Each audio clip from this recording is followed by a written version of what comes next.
Hello friends, I welcome you to the environment and ecology class. आज से हम लोग एनवायरनमेंट का टॉपिक कवर करेंगे। तो हम लोग शुरुआत कैसे करेंगे, पहले तो इसके सिलेबस को समझेंगे, क्या क्या इम्पोर्टेंट पॉइंट्स हैं, टॉपिक्स हैं जिसका एक आइडिया हमें होना चाहिए ताकि हम उन टर्म्स को समझ सकें। टर्म्स को समझने के बाद में हम देखेंगे उनके डेफिनेशन क्या है और उनसे रिलेटेड एस्पेक्ट्स क्या हैं। राइट, एस्पेक्ट्स एक बार जब हम कवर कर लेंगे उनके, then we will move towards कि हमको प्रीलिम्स के क्वेश्चन देखने हैं कि सपोज हमने कोई एक टॉपिक पहले कंप्लीट कर लिया और फिर हम उससे रिलेटेड क्वेश्चन देखेंगे, तो उससे हमें एक आइडिया हो जाएगा कि इस टॉपिक से रिलेटेड इस तरीके से क्वेश्चन पूछे गए हैं। कभी कभी क्या होता है, हमें टॉपिक तो समझ आ जाता है लेकिन उससे रिलेटेड क्वेश्चंस को डील कैसे करना है वो हमारे लिए डिफ़िकल्ट हो जाता है।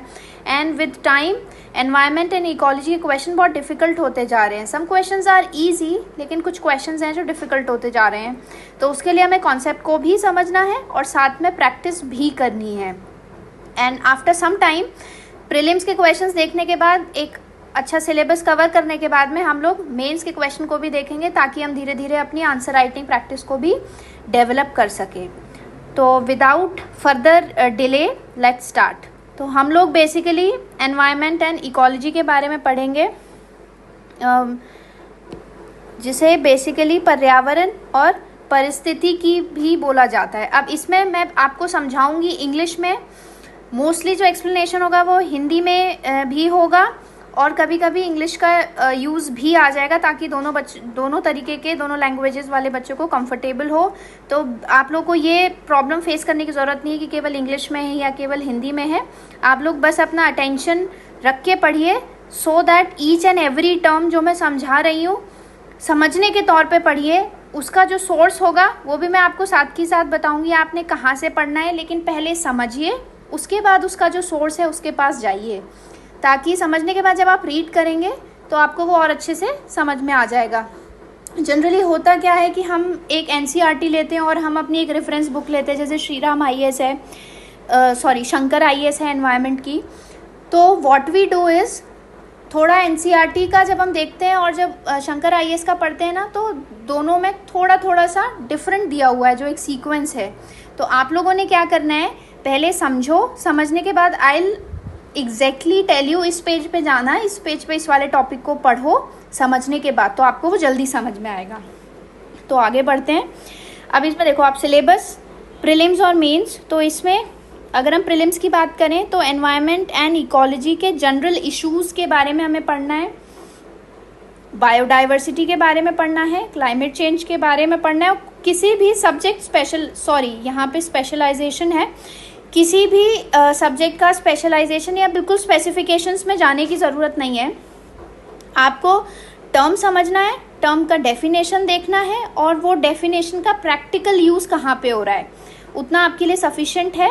बाकी जितना भी उस पर पकड़ आ जाएगी वो जब आप क्वेश्चन सॉल्व करेंगे तो वो आ जाएगी। वहीं अगर हम मेंस की बात करते हैं तो अब आपने जैसे यहाँ पे जनरल चीज़ें पढ़ ली, अब यहाँ पे मेन स्पेसिफिक में फिर आपको थोड़ा सा और डिटेल में जाना है। जैसे कंजर्वेशन हो गया, पॉल्यूशन का बेसिक आपने प्रीलिम्स के लिए पढ़ा, मेंस में आप उसका सब्जेक्ट इम्प्लीकेशन कैसे करोगे वो देखना है। उसका डिग्रेडेशन है, एनवायरमेंटल इम्पैक्ट असेसमेंट EIA।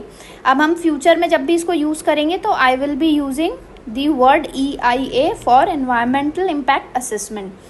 उसके बाद जितना भी सारा बचता है वो आपके करंट टॉपिक बेस्ड बचता है। जैसे न्यूज़पेपर जब आप पढ़ रहे हैं तो एक बार जब आपको बेसिक आइडिया हो जाएगा तो खुद ब खुद आपको समझ आने लगेगा कि अच्छा this topic is related to environment, so I need to read it with more focus. उसको और अच्छे से आपको समझते हुए पढ़ना है। तो इस हिसाब से अभी के लिए फ्रॉम द वेरी स्टार्टिंग एक अपनी जो है टॉपिक्स को स्ट्रॉन्ग करने की कोशिश करो एंड धीरे धीरे आपको अपने आप आइडिया लग जाएगा कि अच्छा ये चीज़ एनवायरनमेंट के एस्पेक्ट से इंपॉर्टेंट है तो मुझे ये पढ़नी है, ये मुझे छोड़नी है। राइट, तो वो चीज़ आपको विद टाइम आ जाएगी, तो इतनी टेंशन लेने की ज़रूरत नहीं है। नेक्स्ट, अब हम इसको करेंगे कैसे, पहले जैसे एनवायरनमेंट इकोलॉजी के हम बेसिक्स को देखेंगे, हम बायोडाइवर्सिटी का आइडिया लेंगे। टर्म्स को यहाँ पे समझना बहुत ज़रूरी है। कभी कभार क्या होता है कि मोस्टली जो टर्म होती है वो हमें अपने आप बता देती है कि what it is trying to say. तो अगर हम टर्म्स को एक बार समझ लेंगे ना तो फिर हमें उसको डेप्थ में समझने में दिक्कत नहीं आएगी। Depth in a sense not specialization but up to a certain extent, so that आप आंसर देने में केपेबल हो पाएँ, राइट। उसके बाद एनवायरनमेंट पोल्यूशन की बात करेंगे, जहाँ पे आप air, water, soil mean everything which is around you, उसके पॉल्यूशन से रिलेटेड बात करेंगे। फिर हम क्लाइमेट चेंज की बात करेंगे। क्लाइमेट चेंज आपने बहुत सुना होगा, बहुत फ्रीक्वेंट लैंडस्लाइड्स आ रही हैं, बहुत फ्रीक्वेंट जो है टेम्परेचर राइज बहुत ज़्यादा हो रहा है, एक्सेट्रा एक्सेट्रा, जो भी अभी हम आगे और डिटेल में पढ़ेंगे। फिर उसके बाद नेशनल लेजिस्लेशंस की अगर हम बात करें तो जो नेशनल लेवल पे एक्ट्स बनते हैं, जैसे फॉरेस्ट एक्ट हो गया, वाटर पोल्यूशन एक्ट हो गया, जस्ट फॉर द एग्जांपल, अगर आपको थोड़ा सा भी इसका आइडिया है तो। फिर इंटरनेशनल एनवायरमेंटल लेजिस्लेशंस की हम बात करते हैं, जहाँ पे इंटरनेशनल लेवल पे जो गवर्नमेंट्स होती हैं, जो ऑर्गेनाइजेशंस होती हैं, वो एनवायरनमेंट को ध्यान में रखते हुए लॉज बनाती हैं। They sign agreements, right. जैसे रामसार कन्वेंशन है तो उसमें there are number of countries which are involve, उनको जो है वेटलैंड्स को प्रोटेक्ट करना है। तो इसी तरीके से one by one we will look into the details, और उसके बाद में हम लोग इनको क्वेश्चंस देखेंगे। Okay, so let's start environment. तो एनवायरनमेंट बेसिकली क्या है? कोई भी चीज़ जो हमारे आसपास है, एनीथिंग दैट सराउंड्स अस। हम जैसे घर में भी जब होते हैं तो we can feel the air, बाहर जाते हैं तो थोड़ी उसकी इंटेंसिटी बढ़ जाती है, right. We can see the sky, we can see the soil, we can see living organisms around us like birds, plants हो गए, छोटे एनिमल्स हो गए, huge diversity of animals, right. तो अगर हम डेफिनेशन की बात करें तो it can be defined as a sum total of living, non living, जो भी जैव, अजैव और जैविक, जो भी लिविंग नॉन लिविंग कंपोनेंट्स हैं, जो कि सब हमारे चारों तरफ है। एनवायरनमेंट को समझने के लिए just close your eyes and try to imagine कि जब भी आप बाहर जाते हो आपको क्या क्या दिखता है। तो हमारे चारों तरफ जो कुछ भी है ना, वो सब हमारा एनवायरनमेंट है। तो क्योंकि हमने इसमें क्या पढ़ा, it is a sum total of living and non living components, तो इसीलिए हम इसको बेसिकली दो पार्ट्स में डिवाइड करते हैं। One is your abiotic and other is biotic. तो एबायोटिक मतलब वही आपके नॉन लिविंग हो जाएंगे, जो अजीवित हैं, एंड बायोटिक में आपके सारे लिविंग ऑर्गेनिजम्स आएंगे। एनवायरनमेंट, डिफरेंट एनवायरनमेंट्स हो सकते हैं, एक छोटे लेवल का एनवायरनमेंट भी हो सकता है, बड़े लेवल का एनवायरनमेंट भी हो सकता है, and they are not constant, वो नियत नहीं है, दे कीप ऑन चेंजिंग। वो एक स्टैटिक कोई कंपोनेंट नहीं है, it keeps on changing. Why? क्योंकि जो भी लिविंग और नॉन लिविंग कंपोनेंट्स हैं ना, they are interacting with each other, वो एक दूसरे के साथ इंटरैक्ट करते हैं। नॉन लिविंग्स के बिना लिविंग ऑर्गेनिज्म अधूरे हैं, दे आर नॉट कंप्लीट। उनको अपना लिविंग जो उनको स्टेटस दिया गया है उसको फुलफिल करने के लिए they need the support of non living components. इसीलिए इनके बीच में जो इंटरैक्शन हो रहा है वो बहुत ज़रूरी है।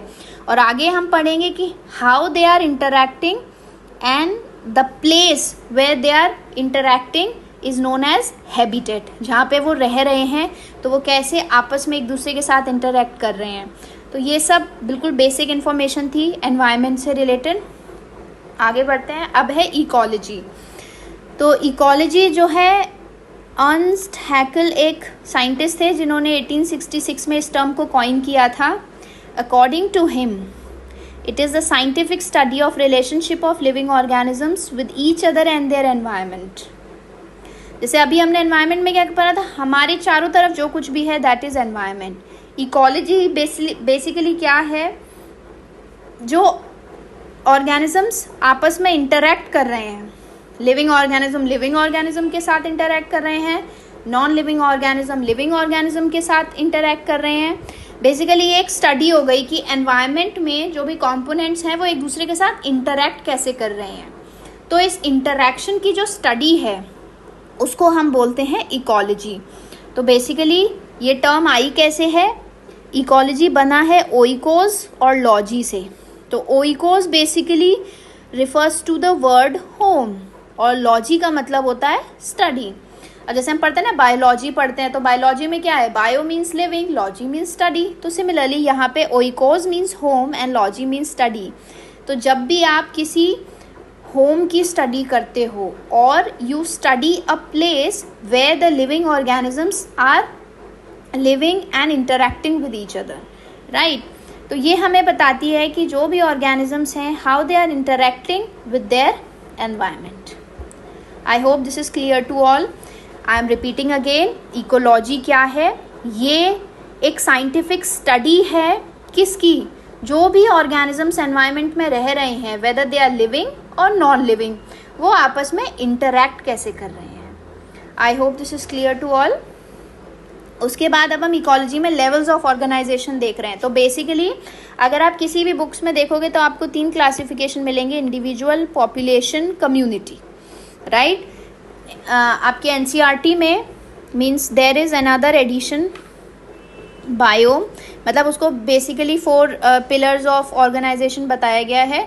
तो इसको भी जब हम बायोडाइवर्सिटी स्टडी करेंगे और इसी चैप्टर में जब हम आगे जाएंगे तो मैं आपको और इसमें डिटेल बताऊंगी। Otherwise in most of the books you will C individual, population, community, जो 3 स्मॉल यूनिट्स हैं। उसके बाद जब हम लार्जर लेवल पे जाते हैं तो आप यहाँ पे सीक्वेंस देख सकते हैं। तो सबसे छोटा जो बेसिक यूनिट है दैट इज इंडिविजुअल, उसके बाद आता है पॉपुलेशन, फिर आता है कम्युनिटी, फिर आता है इकोसिस्टम, फिर आता है बायो एंड देन बायोस्फीयर। तो ये जो सीक्वेंस है, ये सीक्वेंस भी हमारे लिए बहुत इंपॉर्टेंट है। जो स्टेट सर्विसेज होती हैं उसमें प्रीवियसली क्वेश्चंस पूछे गए हैं, इसको एक सीक्वेंस में लगाओ from a very smaller unit to a larger unit, right. तो उसमें बहुत बेसिक लेवल के सवाल पूछ लिए जाते हैं। तो ये चीज़ भी आप दिमाग में रखिए, और अगर इसको आप दिमाग में रखेंगे तो आपके वैसे भी कॉन्सेप्ट क्लियर होंगे। जैसे अभी हम इनको इंडिविजुअल लेवल पे जब डील करेंगे कि इंडिविजुअल और पॉपुलेशन में क्या डिफरेंस है, how population leads to the formation of community, तो इन सब चीज़ों का हमें ध्यान रखना है। तो उसके लिए आपके दिमाग में ये एक सीक्वेंस होना चाहिए कि इंडिविजुअल क्या है, बिल्कुल बेसिक यूनिट है, बायोस्फीयर क्या है, एक सबसे बड़ा यूनिट है, right, of any ecological organization. Okay, so now let's study it one by one. Individual की अगर हम बात करते हैं तो इट इज़ एन ऑर्गेनिज्म और you can say object that has life, right, and can function independently. Independently in a way, उसको अपने आप को जिंदा रखने के लिए किसी दूसरे इंसान की ज़रूरत नहीं है। That person is capable of interacting with its environment on its own. वो अपने आप अपने आसपास जो भी एनवायरमेंट है उसके साथ इंटरैक्ट करने में सक्षम है, उसको किसी तीसरे सपोर्ट की ज़रूरत नहीं है। तो इसीलिए उसको बोला गया है कि ऐसा ऑर्गेनिज्म जिसके पास लाइफ है और विच कैन फंक्शन इंडिपेंडेंटली। अब इसमें आप एनिमल को ले लो, बर्ड को ले लो, प्लांट को ले लो, बैक्टीरिया को ले लो, और फिर इस तरीके से तो बहुत हैं। This is just for the introduction purpose. जैसे हम और आगे स्टडी करेंगे तो हमको और डिटेल पता चलेंगी, right. Let's come to population. अब इंडिविजुअल क्या था, एक यूनिट थी। अब पॉपुलेशन क्या है, एक यूनिट, तो हमारी इंडिविजुअल हो गई। तो ऐसी ही कई सारी यूनिट्स हों, जस्ट इमेजिन एक यूनिट है और ऐसी ही कई सारी यूनिट्स जब एक साथ रहती हैं, when they are interacting with each other, when they are interacting with their environment, with their surrounding, तब वो बनाती है population, ठीक है। तो अगर हम definition में जाते हैं तो it is defined as a group of organisms, or you can write here individuals that occupy a particular area during a specified time, right. अब जैसे मैं गार्डन में जा रही हूँ तो मैं 1 घंटा अगर वहाँ विजिट कर रही हूँ तो मैं देखूँगी कि वहाँ पे कौन कौन से ऑर्गेनिजम्स हैं, कौन कौन सी स्पेशीज़ मुझे दिख रही हैं, and how they are interacting with each other, how they are fulfilling each other's need, ठीक है। तो इसलिए बोलते हैं एक पर्टिकुलर एरिया में जाओ और आप उसको एक स्पेसिफाइड टाइम या फिर एक पर्टिकुलर टाइम के लिए ऑब्जर्व करो, तब आपको पता चलेगा okay these are the kind of organisms जो इस पर्टिकुलर एरिया में सर्वाइव कर रहे हैं, and this is how they are interacting with their immediate neighbours, ठीक है। तो वो चीज़ उससे हम समझते हैं कि व्हाट इज़ पॉपुलेशन। ज़्यादा कॉम्प्लिकेशन में जाने की ज़रूरत नहीं है। इंडिविजुअल, एक यूनिट, बेसिक यूनिट। उसी तरीके के जब बहुत सारे ऑर्गेनिजम्स हो जाएंगे, एक जगह रहेंगे, अपने आसपास के एनवायरनमेंट के साथ इंटरैक्ट करेंगे, तो हम उनको पॉपुलेशन बोल देंगे। It's as simple as that, उतना कॉम्प्लिकेट करने की ज़रूरत नहीं है। अब ये जो इससे रिलेटेड टर्म्स है ना, वो काफ़ी आगे जाके हम डिटेल में स्टडी करेंगे, लेकिन मैं आपको एक आइडिया दे रही हूँ ताकि जब हम वहाँ पे पहुँचेंगे तो आपको कुछ नया सा नहीं लगेगा। जैसे पॉपुलेशन ग्रोथ हो गई, पॉपुलेशन ग्रोथ रेट हो गया, पॉपुलेशन डेंसिटी हो गई। पॉपुलेशन तो समझ में आ गई, एक ग्रुप ऑफ पीपल हैं जो किसी एक पर्टिकुलर एरिया को ऑक्यूपाई कर रखा है जिन्होंने। तो अगर हमें उस पर्टिकुलर एरिया के कैरेक्टरिस्टिक को स्टडी करना है तब हम यूज़ करते हैं पॉपुलेशन ग्रोथ का यूज़, पॉपुलेशन ग्रोथ रेट का यूज़, पॉपुलेशन डेंसिटी का यूज़। पॉपुलेशन डेंसिटी जनसंख्या घनत्व की, उस पर्टिकुलर एरिया में डेंसिटी कितनी है, उस कितने लोग यूनिट एरिया ऑक्यूपाई कर रहे हैं, राइट। और जनरली जब हम पॉपुलेशन डेंसिटी की बात करते हैं तो देखो ये 4 चीज़ें बहुत इंपॉर्टेंट हैं।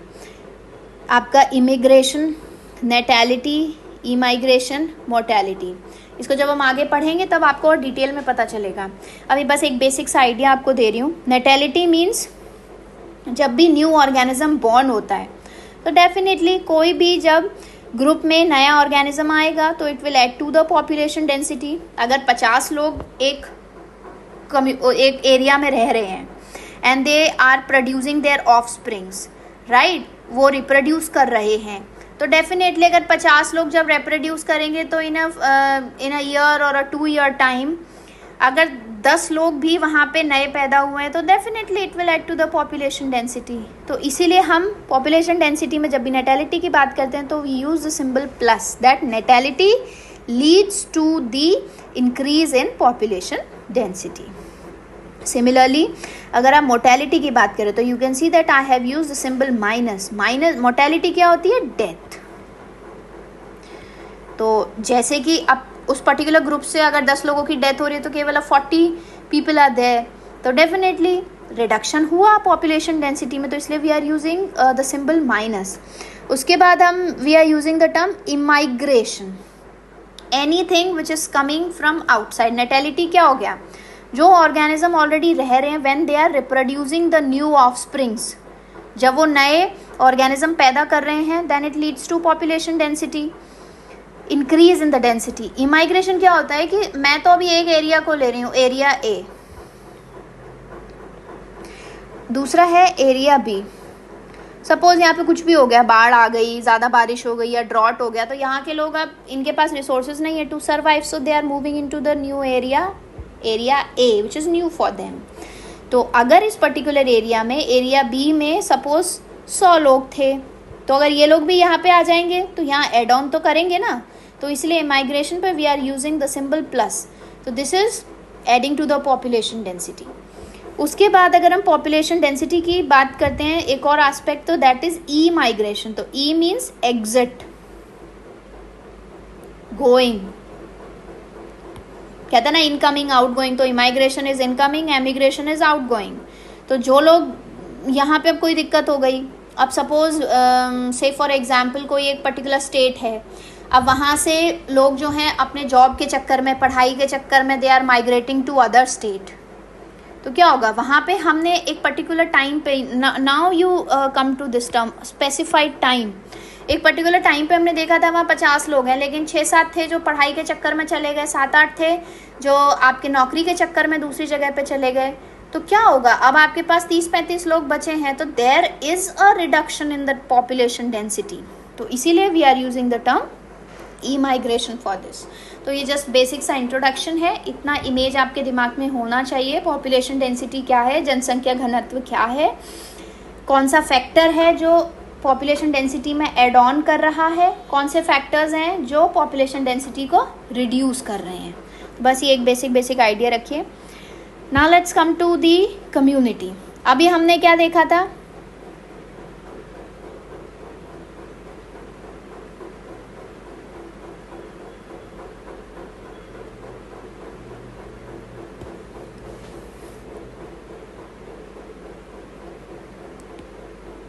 अभी हमने क्या देखा था, कम्युनिटी है, सॉरी देयर आर इंडिविजुअल्स, बहुत सारे इंडिविजुअल्स ने मिलके पॉपुलेशन बनाया, और बहुत सारा मतलब like we are considering population of different areas, तो वो मिलके बनाती है कम्युनिटी। ठीक है, अभी जैसे हम डाइवर्सिटी पढ़ेंगे ना, तो डाइवर्सिटी में वहाँ पे एक टर्म आएगा स्पेशीज़। तो इस जब आपको स्पेशीज़ का आइडिया लगेगा तब थोड़ा सा और आपको समझ में आ जाएगा कि अच्छा, अगर हम इंडिविजुअल से पॉपुलेशन की बात करें तो सेम स्पीशीज़ की बात कर रहे हैं। जब बहुत सारी पॉपुलेशन को हम एक साथ कंसिडर कर रहे हैं तो उसमें डिफरेंट स्पीशीज़ भी हो सकती हैं। तो आज केवल टर्म्स का एक बेसिक आइडिया दे रही हूँ। मैं जब भी नेक्स्ट क्लास लूँगी उसमें I will start with the biodiversity. तो उसमें क्या होगा कि जो स्पीशीज़ हैं, जो ऑर्गेनिजम्स हैं, आपको ना बेसिक उनका आइडिया हो जाएगा। तो जब हायर लेवल पे जाएंगे ना, जब हम वहाँ पे बायोम्स पढ़ेंगे, बायोस्फीयर पढ़ेंगे, इकोसिस्टम पढ़ेंगे, ऑर्गेनिज्म कैसे इंटरेक्ट करें, तो उसमें आपको एक आइडिया होगा कि अच्छा स्पीशीज़ ये होती है, जेनेटिक ये होता है, स्पीशीज़ ए स्पीशीज़ बी के साथ इंटरेक्ट कैसे करती है। तो वहाँ पे आपकी अंडरस्टैंडिंग और अच्छे से डेवलप होगी। तो आज केवल टर्म्स का एक इंट्रोडक्शन है। नेक्स्ट क्लास से we will begin with the biodiversity chapter. Community की अगर हम बात करते हैं, it is a result of population of different organisms interacting with each other. जहाँ पे भी देखेंगे everybody is interacting with each other, everybody is interacting with their surrounding environment. So अगर एग्जाम्पल की बात करें कि अब यहाँ पे ना थोड़ा सा हायर लेवल का है कि इंटरेक्शन में बेसिकली हो क्या रहा है। तो जैसे प्लांट्स हैं, they need animal for pollination, animals need plant for food and shelter. Pollination क्या है, जैसे प्लांट्स पे फ्लावर आते हैं, उस फ्लावर से बाद में फ्रूट बनता है। तो एनिमल्स उसमें क्या रोल प्ले करते हैं, जैसे बर्ड्स हैं तो बर्ड्स हमेशा एक प्लांट से दूसरे प्लांट पे जाएंगी, जो इंसेक्ट्स हैं वो एक प्लांट से दूसरे प्लांट्स पे जाएंगे। तो वो नेक्टर के लालच में जाते हैं, लेकिन वो लोग क्या करते हैं कि एक फ्लावर से जब दूसरे फ्लावर पे जाते हैं तो उस फ्लावर के एंथर जो है दूसरे फ्लावर के जो ओव्यूल है, स्टिग्मा है, उस पर स्टिक हो जाते हैं। तो वो पॉलिनेशन में हेल्प करता है। तो this results in to the formation of flower. कई चीज़ें हैं, कई टर्म्स हैं जो इसमें बायोलॉजी की भी आएंगी। जहाँ पे मुझे ज़रूरत लगेगी I will explain you that in detail. उसके बाद में animal needs plant for food and shelter. Animals को प्लांट्स की क्या ज़रूरत है, ईदर दे नीड फूड और उनको शेल्टर के लिए ज़रूरत पड़ेगी उसकी। तो इस तरीके से basically this is a single example to show you कि ऑर्गेनिज्म आपस में इंटरेक्ट कैसे कर रहे हैं। तो जो कम्युनिटी का नाम है वो जनरली दिया जाता है जो वहाँ की डोमिनेटिंग स्पीशी है। वो छोटी भी हो सकती है, वो बड़ी भी हो सकती है। डोमिनेटिंग का क्या मतलब है, यहाँ पे सपोज मैंने बोला ग्रासलैंड कम्युनिटी। ग्रासलैंड कम्युनिटी में क्या है, सबसे ज़्यादा आपको ग्रास दिखाई देगी in comparison to other organism, in comparison to other trees. Garden में जाएंगे वहाँ ज़्यादातर आपको ग्रास दिखाई देगी, trees will be there on the periphery. तो हमेशा जो भी डोमिनेटिंग स्पीशी होती है तो उस पर्टिकुलर कम्युनिटी का नाम उस डोमिनेटिंग स्पीशीज़ पे पड़ता है। डोमिनेटिंग का मतलब जिसका नंबर ज़्यादा है, समझ रहे हैं आप। तो उसके बेसिस पे उस कम्युनिटी का नाम दिया जाता है। Okay, so let's move to another term that is ecosystem. अब इकोसिस्टम की अगर बात की जाए तो it is the structural and functional unit of biosphere where living and non living components interact and exchange material between them. Again, there is interaction between the organisms whether they are living and the non-living components. ये जो biosphere, अभी अगर आपको यहाँ पे याद हो, if you remember, हमने देखा था कि बायोस्फीयर इज़ द बिगेस्ट और you can say the last level of organisation in ecology. तो इसी में जो है आपका इकोसिस्टम इससे पहले आता है and it is the structural and functional unit of biosphere. वो छोटी भी हो सकती है, बड़ी भी हो सकती है। इकोसिस्टम का जो एक पार्ट है, अगर वहाँ पे कुछ भी मिस हैपनिंग हुई है या कुछ अच्छा इम्पैक्ट हुआ है तो उसका इकोसिस्टम के दूसरे पार्ट पे असर पड़ेगा। जैसे प्लांट्स और एनिमल्स, बर्ड्स, सब लोग एक सिंक्रोनी में रह रहे हैं वहाँ पे ना। Everybody is interacting with each other, they are helping each other, they are utilising each other's resources in a negative और अ पॉजिटिव वे, क्योंकि हर ऑर्गेनिज्म का इंटरेक्शन करने का तरीका अलग अलग होता है। सो अगर एक जगह आप एक कॉर्नर में आपने आग लगा दी, say for example we have taken garden जो अभी हम पहले डिस्कस कर रहे थे, तो अगर मैंने उसके एक कॉर्नर में आग लगा दी तो वहाँ पे जितने भी उस पर्टिकुलर पोर्शन की जो ग्रास होगी, जो वहाँ पे प्लांट्स होंगे, जो एनिमल्स होंगे, वो डिस्टर्ब होंगे। तो definitely suppose this is a garden, अगर आपने एक इस पार्ट को इम्पैक्ट करा तो ऑब्वियसली जो इसका इधर इमीडिएट जो इमीडिएट जो सराउंडिंग है वहाँ पे भी इसका इम्पैक्ट पड़ेगा। कहीं ना कहीं these organism will try to move here. Plants होंगे, दे विल बर्न, तो यहाँ का जो इम्पैक्ट होगा वो कहीं ना कहीं इसको भी डिस्टर्ब करेगा. So this is in continuation, इसीलिए इसको बोलते हैं स्ट्रक्चरल एंड फंक्शनल. अगेन जहाँ पे भी हम बात करते हैं कंपोनेंट्स की, तो there are two components. Abiotic means non living, biotic means living, जैविक जो भी होते हैं. तो इसमें plants, animals, bird. Non living में you will see about soil, air and water. यहाँ पे अब हम इनको थोड़ा सा डिटेल में स्टडी करेंगे. तो today I am taking only one component which is temperature that particularly falls under abiotic component. तो टेम्परेचर जैसा कि हमने साइंस में पढ़ा है, it's a degree of hotness और coldness, right? It is a degree of hotness and coldness. It changes with latitude and it changes with altitude. Latitude का मतलब क्या होता है? जैसे अगर आपने ज्योग्राफी में जब पढ़ा हुआ है कि देयर इज़ 0 डिग्री इक्वेटर, तो इक्वेटर से जैसे आप 0, 5, 10, 15 जाएंगे तो you are moving with latitude. आप लैटिट्यूड बढ़ रहा है, राइट? सेम वे एल्टीट्यूड की अगर हम बात करें, सपोज हम पर्टिकुलर लोकेशन हिमालय पे हैं, तो हिमालय में जब हम बॉटम से ऊपर तक जाएंगे तो there is change in the height. Are you getting it? तो टेम्परेचर बदलेगा. लैटिट्यूड में अगर आप 0 से पोल्स की तरफ जाएंगे तो there will be reduction in the temperature, temperature में कमी आएगी. एल्टीट्यूड मतलब हाइट की अगर आप बात कर रहे हैं, तो हाइट में अगर आप कम हाइट से ज़्यादा हाइट पे जाएंगे तो वहाँ पे भी टेम्परेचर में कमी आएगी. तो this is how temperature changes with latitude and altitude. On the basis of temperature, आपने खुद भी कभी ऑब्जर्व किया होगा, कभी घूमने जा रहे हो या अपने आसपास अगर आप देख रहे हो, डिफरेंट टेम्परेचर के हिसाब से उस पर्टिकुलर एरिया में, उस पर्टिकुलर रीजन में जो ऑर्गेनिज्म सर्वाइव कर रहे हैं, so how they are adapted to that particular area. Adapt मतलब आप अपने आप को कैसे, आपने अपने आप को उस जगह के हिसाब से कैसे ढाल लिया है. जैसे 2 कैटेगरीज में हम इसको क्लासीफाई करते हैं. One is eurythermal, other is stenothermal. Eurythermal जहाँ पे there is a wide range of variation, right? तो ऐसे ऑर्गेनिज्म जो टेम्परेचर की वाइड रेंज को टॉलरेट कर सकते हैं, they are eurythermal. They are also known as warm blooded organism. They are also known as endotherms. तो यहाँ पे जो सबसे इम्पॉर्टेंट चीज़ है वो ये है कि यूरीथर्मल को वार्म ब्लडेड भी बोला जाता है, उनको एंडोथर्म्स भी बोला जाता है. तो ये चीज़ें बस रट लेनी है आपने कि ये तीनों का अगर नाम लिया जा रहा है तो दीज आर रिलेटेड टू ऐसे ऑर्गेनिजम्स जो कि वाइड रेंज ऑफ टेम्परेचर को टॉलरेट कर सकते हैं. Are you understanding? जैसे अब मैंने एग्जाम्पल में लिखा है ह्यूमन एंड कैट्स. तो जैसे वी ह्यूमन बींग्स, हम लोग क्या करते हैं, जब सर्दियाँ आती हैं तो वी स्टार्ट शिवरिंग. शिवरिंग की वजह से क्या होता है कि हमारा बॉडी टेम्परेचर नॉर्मल आ जाता है. और जब गर्मियों में टेम्परेचर बहुत ज़्यादा हो रहा होता है तो हम लोग वी स्टार्ट स्वेटिंग. तो स्वेटिंग से क्या होता है, जो एक्स्ट्रा बॉडी में हीट चली गई है, it comes out of the body in the form of sweating. तो फिर से हम उसको नॉर्मलाइज कर लेते हैं. अभी जब हम इसका ग्राफिकल फॉर्म में स्टडी करेंगे ना कि लोग, ये जो भी ऑर्गेनिजम्स हैं वो अपने आप को एडजस्ट कैसे करते हैं to the wide variations of the temperature, तो वहाँ पे और क्लियर हो जाएगा through that particular graph and image.